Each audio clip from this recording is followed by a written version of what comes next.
Bismillahirrahmanirrahim. Assalamualaikum warahmatullahi wabarakatuh. Alhamdulillah hamdan katsiran kama amara fantahu amma naha anhu wa haddar. Wa asyhadu anna Muhammadan abduhu wa rasuluh sayyidul abrar. Fa salawatullahi wa salamuhu alaihi wa ala alihi wa sahbihi wa man tabi'ahu ila yaumil ba'ts wan nusyur. Amma ba'du. Ya terhormat selaku takmir dan pengurus Masjid Al-Mahdi serta para jamaah yang hadir pada pagi hari ini yang insyaallah dirahmati oleh Allah Subhanahu wa taala. Pertama-tama marilah kita haturkan rasa puji syukur kita kepada Allah Subhanahu wa taala yang mana Allah telah memberikan kita banyak sekali rahmat hidayah dan tak lupa pula nikmat yang Allah telah berikan kepada kita semua sehingga kita bisa hadir di masjid ini dan Allah telah mempertemukan kita kembali yang mana 2 hari lalu saya ngisi di sini dan alhamdulillah kita bisa bertemu lagi di Masjid Al-Mahdi ini untuk melaksanakan sholat subuh berjamaah dan dilanjutkan untuk kajian pagi. Yang mana Allah telah memberikan kita banyak nikmat sehingga kita bisa hadir di masjid ini dengan keadaan sehat walafiat. Amin amin ya rabbal alamin.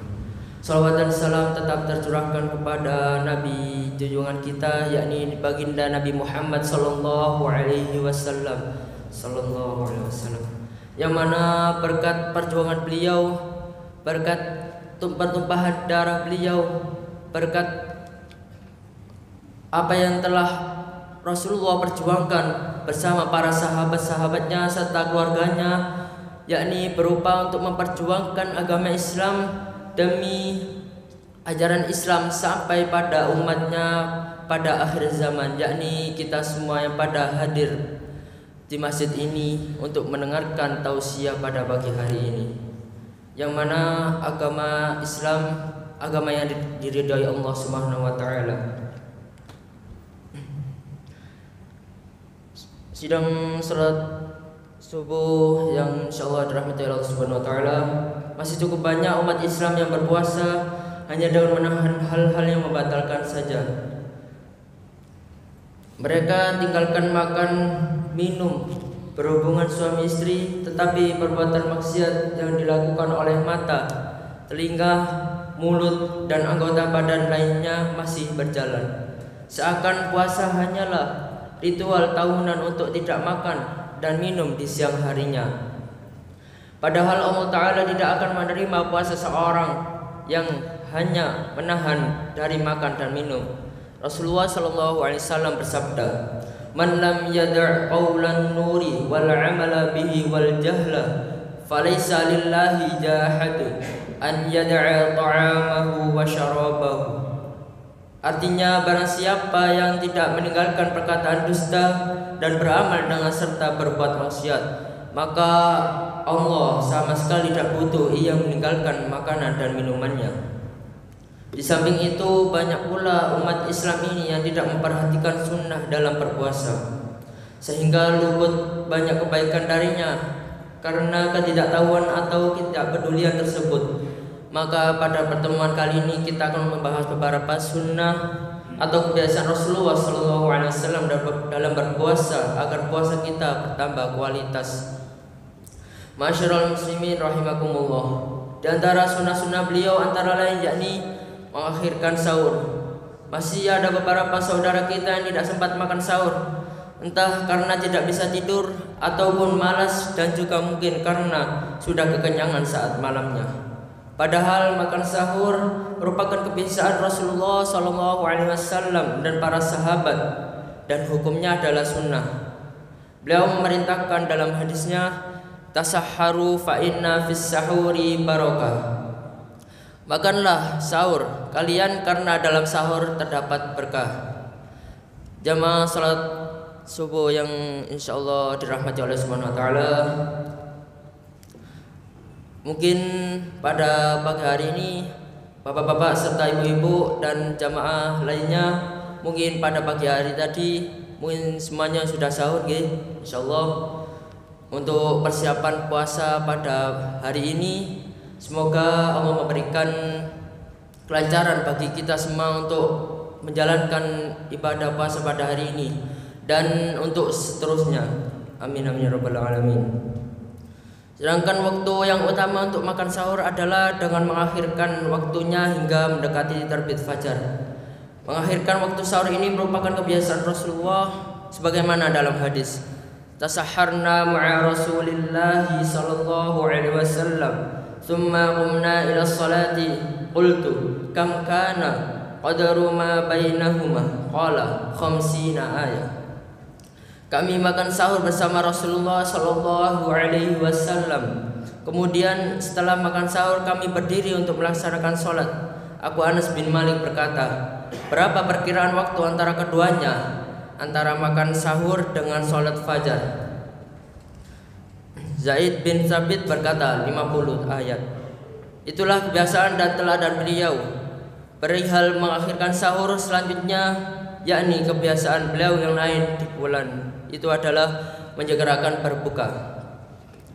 Buka puasa adalah sebuah kenikmatan yang tidak didapatkan kecuali pada orang-orang yang berpuasa. Menahan makan, minum dan berbagai hal yang membatalkan puasa. Dan kenikmatan itu begitu terasa saat makan dan minum tersebut yang kita lakukan pada menjelang maghrib dan kita rasakan di waktu azan maghrib. Sebagaimana Rasulullah SAW bersabda, lis-shaimi farhatana, farhatun 'inda fitri, wa farhatun 'inda liqa'i rabbih.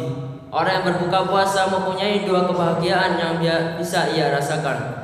Kebahagiaan ketika ia berbuka dan kebahagiaan ketika ia bertemu dengan Rabb-Nya karena puasa yang dilakukannya.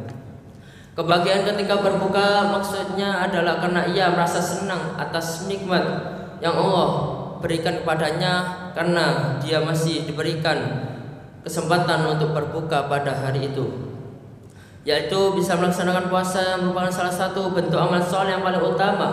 Betapa banyak manusia yang tidak memperoleh nikmat tersebut sehingga mereka tidak berpuasa.